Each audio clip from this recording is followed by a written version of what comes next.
What's going on, ladies and gentlemen? Welcome to my first episode of Confessions of a Peer Specialist. So, before I begin, I want to tell you guys what a peer specialist is, because that's the number one question that I get asked most often, even on the job. A peer specialist is an individual with lived experience with either mental health or substance abuse that is trained to help and inspire other individuals who are going through similar experiences. The reason I'm titling this Confessions of a Peer Specialist is because I want to talk to all of you and explain a little bit more about what I do, why I started doing it, and some of the experiences that I have had while in the field.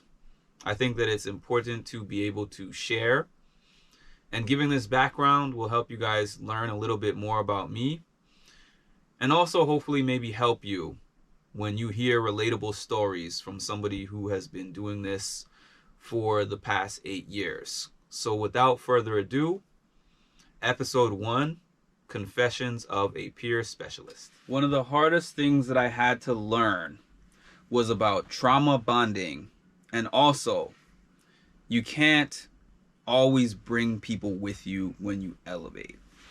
This is a tough one, y'all.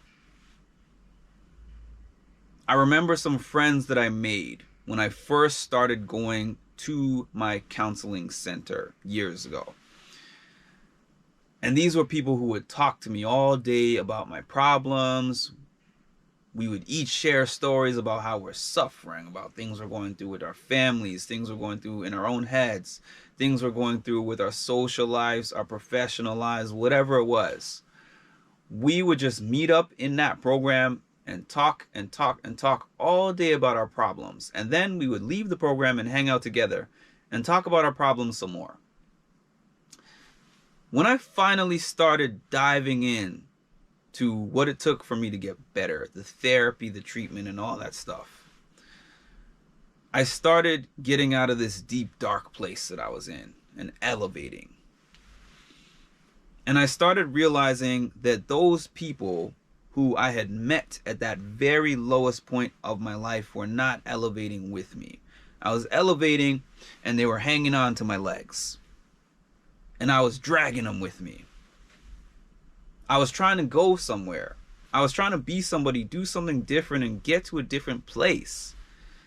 But I felt like I can't let these people go because they were here with me at my worst. And I remember I had this conversation with my therapist of that time. The therapist says, not everybody is going to be able to come with you on your journey. And you have to learn when to let people go. It's not mean. There's nothing wrong with it. We meet people in different stages in our life. I met them at that stage. They helped me and served me in that stage. And you have to learn when to just stop the train and let them get off and be like, this is your stop, and keep going. And it was very hard because I was emotionally bonded. Like I said, trauma bonded. We trauma bonded with each other. So the trauma bonding mimicked support.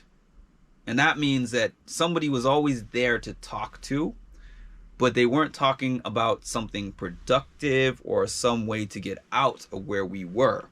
We were just continuing to recycle stories about how negative and down we feel and how down in the dumps we were. So I asked my therapist how I let go of these people, and they recommended having the conversation about the types of conversations that we have and telling them what I need.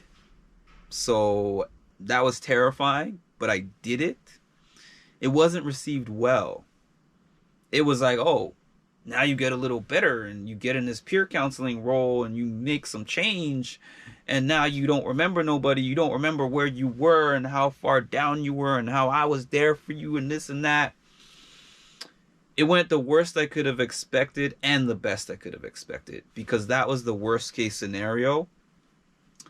But it was addition by subtraction. It was hard to let those people go, but when I let them go, it was also freeing. Not everybody can come with you on your journey. You would love always to end the race with the people you start the race with, but so many things happen along the way. And if you're a person who elevates and progresses and changes, and they're somebody who just wants to stay where they are and do the same things, they no longer serve you. So I had to learn to let those people go.